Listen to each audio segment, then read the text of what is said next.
নমস্কার বন্ধুরা, শ্রী ব্লগে আপনাদের সবাইকে স্বাগত। আশা করি আপনারা সকলে খুব ভালো আছেন আর আমিও খুব ভালো আছি। আমি আবারও চলে এসেছি নতুন একটা ভিডিও নিয়ে আপনাদের সামনে। আজকে আমি আপনাদেরকে নিয়ে যাব নবদ্বীপের প্রাচীন এবং বিখ্যাত গুপ্ত বৃন্দাবনে। এইবার বলি আপনারা এই গুপ্ত বৃন্দাবনে কিভাবে আসবেন। আপনারা শিয়ালদা কিংবা হাওড়া থেকে কাটোয়া লোকাল ধরে সোজা চলে আসতেই পারেন নবদ্বীপ ধামে। এছাড়াও আপনারা যদি চান শিয়ালদা থেকে রানাঘাট লোকাল কিংবা কৃষ্ণনগর লোকাল ধরে সোজা চলে যাবেন নবদ্বীপ ধামে। তারপর টোটো ভাড়া করে অনায়াসেই পৌঁছে যাবেন গুপ্ত বৃন্দাবনে। আবার আপনারা কিন্তু ফেরিঘাট পেরিয়েও নবদ্বীপে যেতে পারেন। সেক্ষেত্রে আপনারা শিয়ালদা থেকে লালগোলা কিংবা কৃষ্ণনগর লোকাল ধরে প্রথমে কৃষ্ণনগর স্টেশনে নামবেন, তারপর সেখান থেকে টোটো ধরে চলে যাবেন সরবগঞ্জ ঘাটে। সরবগঞ্জ ঘাট থেকে 3 টাকা ভাড়া দিয়ে আপনারা অনায়াসে চলে যেতে পারেন নবদ্বীপ ধামে। এরপর আপনারা টোটো ভাড়া করে আপনারা একদম পৌঁছে যাবেন গুপ্ত বৃন্দাবনে। আমরা নবদ্বীপ ধাম থেকে টোটো ভাড়া করে সোজা পৌঁছে গেলাম একদম গুপ্ত বৃন্দাবন কিংবা রাধাকৃষ্ণের মন্দিরে। চলুন তাহলে ঘুরে দেখা যাক। এই গুপ্ত বৃন্দাবনকে রাধা গোবিন্দর মন্দিরও বলা হয়। এই রাধা গোবিন্দর মন্দিরটি বিশাল বড় এবং মন্দিরের গেটের সামনেই রয়েছে 2টি সিংহ। তারা যেন গুপ্ত বৃন্দাবনকে গোবিন্দর আদেশে পাহারা দিচ্ছে। ভীষণই সুন্দর। চলুন তাহলে ভেতরটা একটু ঘুরে দেখি। মন্দিরের ভিতর ঢুকেই রয়েছে বিশাল বড় নাট মন্দির। নাট মন্দিরটি খুব সুন্দর এবং মার্বেল পাথর দিয়ে সেটি কারুকার্য করা তৈরি।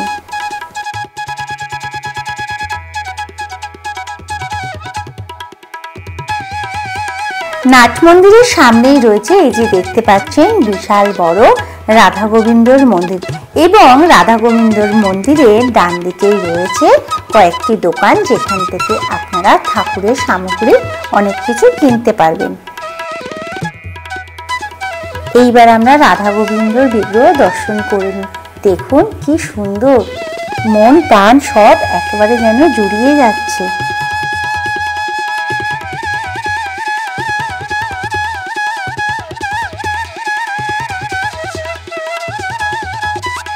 এইবার চলুন আমরা গুপ্ত বৃন্দাবনের মিউজিয়ামটি দর্শন করি।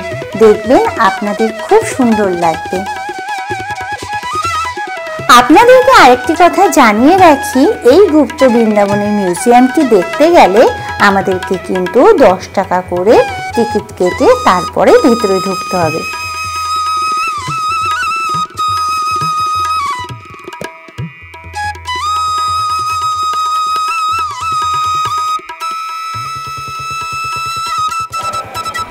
এখানে এই সিঁড়ি দিয়ে নিচে যাব গুপ্ত বৃন্দাবন দেখতে। আসুন আপনারাও।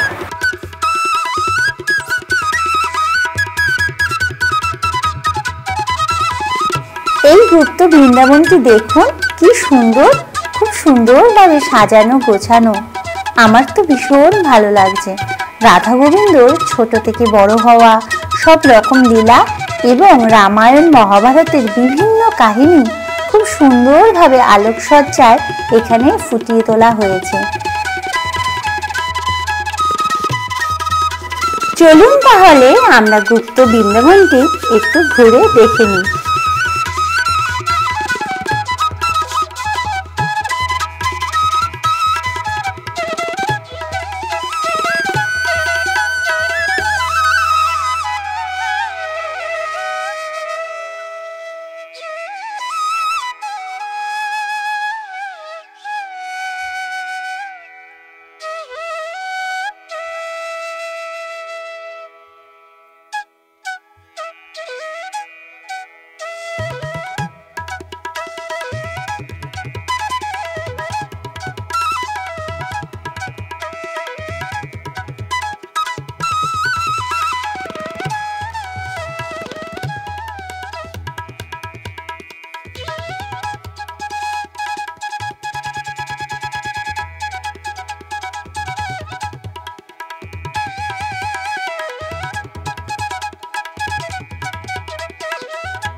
তাহলে বন্ধুরা, আজকের এই গুপ্ত বৃন্দাবনটি আপনাদের কেমন লাগলো অবশ্যই কিন্তু একটা কমেন্ট করে জানাবেন। আমি কিন্তু তার উত্তর দেব।